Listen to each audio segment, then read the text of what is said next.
In the 45 years Ken McClellan has been a hockey referee, he's seen the level of violence on and off the ice increase. A lot more violence is being vented in the arenas because it seems to be one of the only areas that people feel comfortable doing that. Last year, he was on the receiving end of that violence. While reffing a midget game in Laval, a young player, unhappy with a call, aimed a slap shot directly at McClellan's face. And that put me down on the ice, which unfortunately took me to the hospital.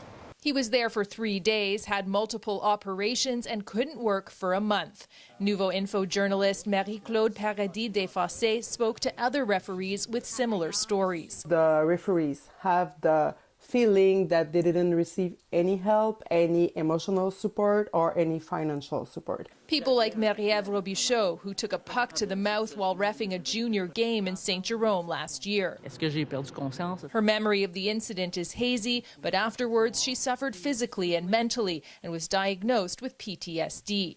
Luc Tétrault was assaulted during a junior game in Granby last March. Video shows a player ramming him headfirst into the boards.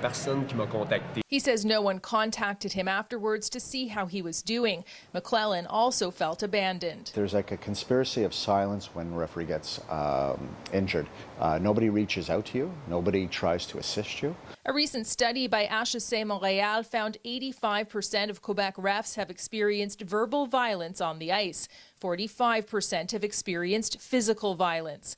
But there's little recourse for referees injured on the job. Insurance from Hockey Canada is limited, only topping a ref's private insurance if they have any. One of the problems is the referees in Quebec are considered as self-employed, so they do not have the right of any compensation from la CNSST. But in some cases, la CNSST is saying that they are employees. Which is what happened to Robichaud, but her league contested that decision and her case is now before a labor tribunal.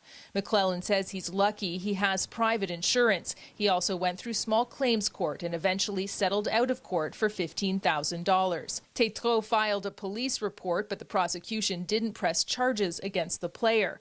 Hockey Quebec says it's reforming its disciplinary committees and they're looking at other ways to improve things for referees. They told me that he wanted to put all the referees from Quebec under Hockey Quebec, so it will be easier for the referees training and also easier to help them when they face issues. The province is short on referees and many are leaving the profession. Many refs are only in their teens. McClellan says there needs to be a clear process to help them. To be able to support them and to explain to them where their support areas are so that they understand that they're part of a team. Angela McKenzie, CTV News.